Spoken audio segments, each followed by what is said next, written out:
Welcome to steno dictation. अगर आप हमारे चैनल पर नए हैं तो हमारे चैनल को सब्सक्राइब करें और बेल आइकन ज़रूर दबाएं। डिक्टेशन 5 सेकंड बाद शुरू होगा।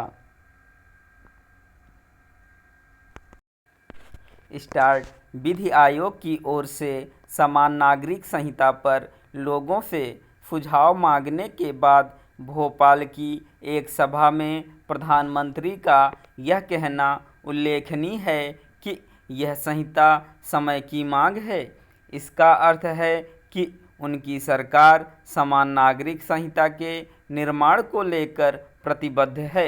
यह अच्छा हुआ कि उन्होंने इसका उल्लेख किया कि कुछ राजनीतिक दल समान नागरिक संहिता को लेकर मुसलमानों को भड़काने का काम कर रहे हैं। यह काम वास्तव में हो रहा है।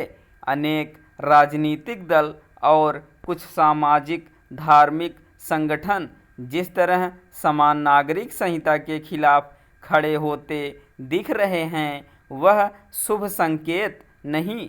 समान नागरिक संहिता के खिलाफ उठ रही आवाज़ें न केवल संविधान निर्माताओं के सपनों के विरुद्ध हैं, बल्कि महिलाओं के अधिकारों की अनदेखी करने वाली भी हैं। इसके अतिरिक्त ये एक देश में दो विधान की स्थिति बनाए रखने वाली भी हैं। विश्व के किसी भी पंथनिरपेक्ष देश में अलग अलग निजी कानून नहीं हैं, लेकिन भारत में वे इसके बाद भी बने हुए हैं कि संविधान के नीति निर्देशक तत्वों में यह लिखा गया है कि राज्य देश के सभी लोगों के लिए एक समान कानून बनाएगा। क्या यह विचित्र नहीं कि हिंदुओं के निजी कानूनों को तो संविधान लागू होने के कुछ समय बाद ही संहिताबद्ध कर दिया गया, लेकिन अन्य समुदायों के निजी कानून बने रहने दिए गए। निःसंदेह ऐसा वोट बैंक की सस्ती राजनीति के कारण किया गया।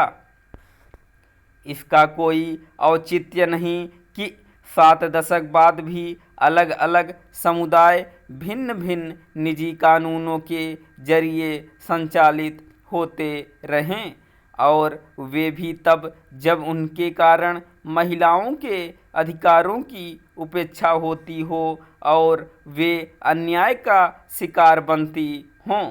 समान नागरिक संहिता को लेकर लोगों को किस तरह गुमराह किया जा रहा है, इसका पता इससे चलता है कि कुछ राजनीतिक दल यह प्रचारित करने में लगे हुए हैं कि इससे विभिन्न समुदायों की धार्मिक आज़ादी में हस्तक्षेप होगा।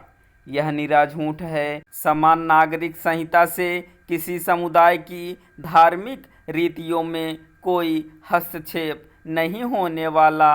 वह तो केवल सामाजिक कुरीतियों को दूर करने में सहायक होगी। जैसे बाल विवाह, 3 तलाक की कुप्रथा खत्म करने की ज़रूरत थी, वैसे ही उन कुरीतियों को भी खत्म किया जाना चाहिए जिनके कारण महिला अधिकारों का हनन होता है। वास्तव में इसी कारण कई बार विभिन्न उच्च न्यायालय और यहाँ तक कि सर्वोच्च न्यायालय भी समान नागरिक संहिता की आवश्यकता जता चुका है। समान नागरिक संहिता के खिलाफ दुष्प्रचार इसीलिए किया जा रहा है क्योंकि आम लोगों को इसका भान नहीं है कि उसमें क्या और कैसे प्राविधान होंगे। इसे देखते हुए उचित यह होगा कि विधि आयोग लोगों के सुझाव प्राप्त कर यथाशीघ्र समान नागरिक संहिता का कोई मसौदा देश की जनता के विचारार्थ पेश करे। इससे ही समान नागरिक संहिता को लेकर दुष्प्रचार करने वालों पर लगाम लगेगी। स्टॉप।